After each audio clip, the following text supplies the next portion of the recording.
Wow, histamine does way more than I thought it did in allergic reactions and anaphylaxis. Come on, let's learn about it together.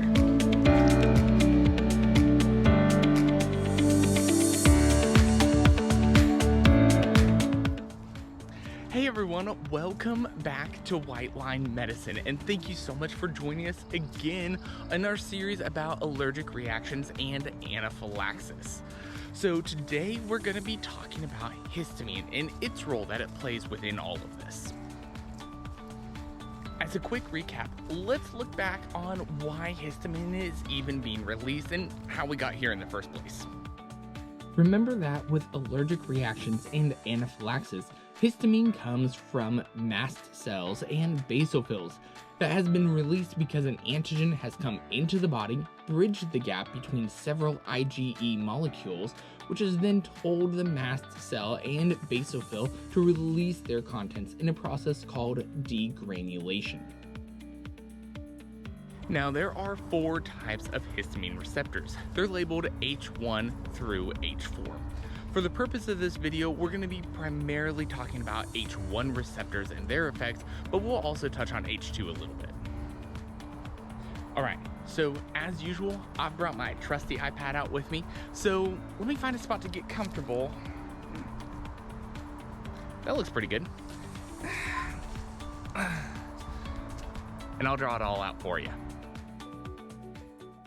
Of all the chemical mediators that are being released from mast cells and basophils, histamine causes the broadest range of signs and symptoms across the body.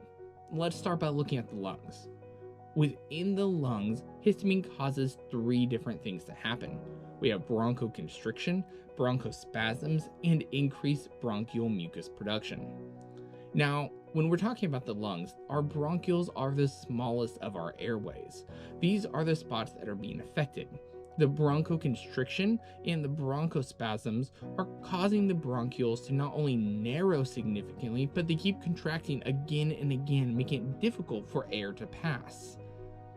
On top of that, the bronchial mucus production has greatly increased. This is because the body is attempting to actually use the mucus to trap and expel the antigens if there's any within the lungs. However, in a case such as anaphylaxis, where it is a full body problem, this only exacerbates the problem at hand and is now making the small airways be plugged up with mucus. Now let's take a look at the brain. Here we see effects such as nausea, which is histamine activating the nausea center of our brain. We also see increased wakefulness and even increased neuron excitability, though the primary symptom that we're worried about here is the nausea. Now, if we look over to the vasculature, we're actually primarily looking at the capillaries. These are the smallest of the blood vessels, and this is where most of the gas exchange happens throughout our body. Our capillaries are only one cell thick, so they're very thin. And this is where we see things such as vasodilation and increased vasopermeability. So these very, very small blood vessels are not only getting larger, but the connection points between the cells are opening up and allowing more blood, amongst other things, to pass through them. This can cause a drastic decrease in blood pressure, not only because our blood vessels are getting larger, but because all the fluid is leaving the vasculature itself. Now, if we look over into the integumentary system, we see signs and symptoms such as urticaria, localized swelling, and itching. First of all, we should address the localized swelling because this is actually what we talked about earlier, where the blood is leaking through our now leaky capillaries. In a normal, ideal situation, this is because our body is attempting to get nutrients and white blood cells to that point of infection to be able to remove it. The histamine is also causing a lot of itching and urticaria. This can either appear as a small, localized rash or large portions throughout the whole body. Most commonly, we see this either at the site of exposure or we see it along the stomach, chest, and back. Lastly, let's look over at the GI system. Now, while the GI system does have H1 receptors throughout it, the majority of the receptors here are H2. Now, that's an important thing to remember as we get to the medications and treatments, because different antihistamines work on different histamine receptors.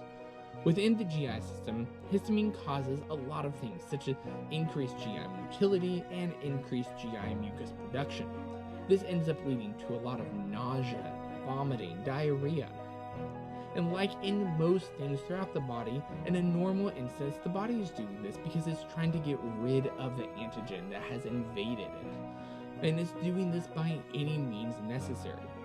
It's only when we get to something like anaphylaxis that this begins to not only cause an issue, but exacerbate the problem at hand. Alright, so as you can see, histamine causes a lot of issues throughout the body during an allergic and anaphylactic reaction, but it's not the only troublemaker. So make sure to stay tuned as we dive deeper into the pathophysiology and then get to the pharmacology and treatments of all of these problems. Make sure to like and subscribe to this channel. That way you don't miss a single video that we have coming up. They're gonna be great. We'd love to hear from you, so if you got any questions or comments, be sure to leave them right down below. Thanks again for coming along with me and learning with me here at White Line Medicine.